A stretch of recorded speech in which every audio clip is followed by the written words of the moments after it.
Saat ini kita sudah terhubung dengan koresponden CNN Indonesia ada Wida Subianto yang akan melaporkan perkembangan terbaru seputar kasus pembunuhan berencana dan juga dugaan penipuan yang menjerat taat pribadi. Good morning, Wida. Sampai sejauh ini bagaimana respon dari pengikut-pengikut yang sudah masih bertahan di sana?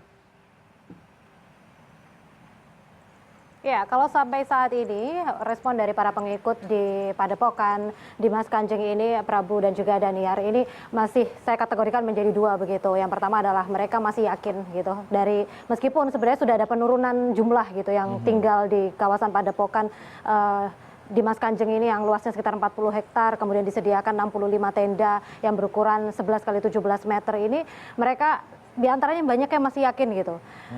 Yakin bahwa apa yang terjadi saat ini adalah suatu proses perjuangan. Jadi ada masalah seperti ini mereka yang sudah menunggu, ada yang 4 tahun, 5 tahun tinggal di sana, baik yang menetap maupun pulang pergi itu.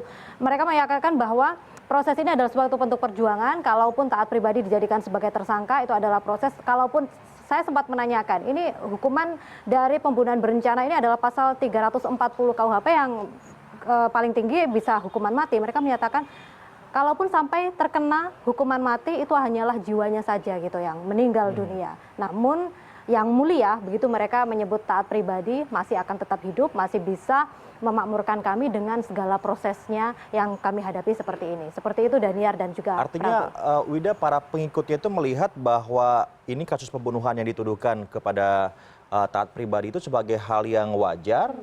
Memang benar begitu atau mereka juga melihat bahwa ini bukan merupakan hal yang legal atau yang baik begitu?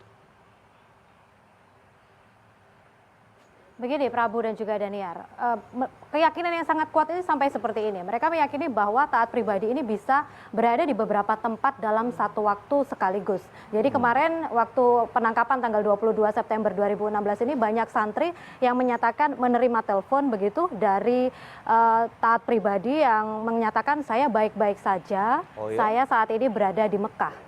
Seperti itu. Jadi taraf kepercayaannya itu sampai seperti itu. Jadi kalaupun mereka saat ini melihat fisiknya ini ada di Polda Jawa Timur, ditahan di sana sebagai tersangka kasus pembunuhan, mereka meyakini taat pribadi ini masih bisa berada dimanapun, ada di 7 lokasi. Mereka juga menyatakan kesaksian ini mereka lihat ketika pernikahan anak Presiden Jokowi begitu yang di Solo, mereka melihat taat pribadi ada di Solo dan juga ada di beberapa tempat yang lain. Meskipun sebenarnya pengikut taat pribadi ini yang tinggal di Padepokan ini cukup berkurang banyak begitu.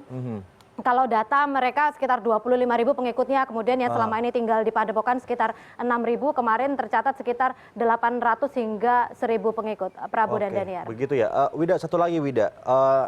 Ini kan kemarin kita melihat ya ada video tentang yang menggambarkan taat pribadi itu menggandakan uang dengan uang di gudangnya itu ya.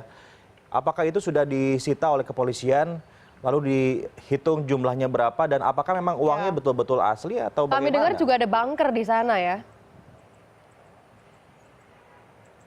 Ya, kalau nominal ini belum Prabu dan juga Daniar, karena memang proses yang ada di kepolisian ini sejauh ini kan yang sudah masuk ke penyidikan ini adalah kasus dugaan pembunuhan berencana gitu yang kemarin sudah P21 dan sudah dilimpahkan ke Kejaksaan Tinggi Jawa Timur. Nah, sementara pada tanggal 22 September 2016 kemarin pukul 9.30 waktu Indonesia Barat ini memang polisi menemukan 3 bunker di kediaman taat pribadi begitu. Nah, namun karena pada saat itu masih dalam tahap kasus dugaan pembunuhan berencana, belum pada kasus dugaan penipuan, kemudian juga penggandaan uang dan juga penggelapan yang sampai saat ini masih dalam tahap penyelidikan, maka penyidik belum melakukan penggeledahan begitu di rumah pribadi taat pribadi ini. Jadi kalaupun nanti sudah pada tahap penggeledahan, nanti bisa diambil begitu dan bekerja sama dengan Bank Indonesia, tidak hanya sebatas melihat nominal, namun juga melihat keaslian dari uang-uang yang di sana yang dinyatakan oleh Polda Jawa Timur kemarin tidak hanya uang rupiah, namun juga mata uang Brasil. Baik, Prabu dan juga Daniar. Ya, terima kasih Wida Subianto. Kami tunggu laporan Anda selanjutnya, utamanya terkait dengan penyelidikan, investigasi lebih lanjut pihak kepolisian ya untuk 2 kasus ini.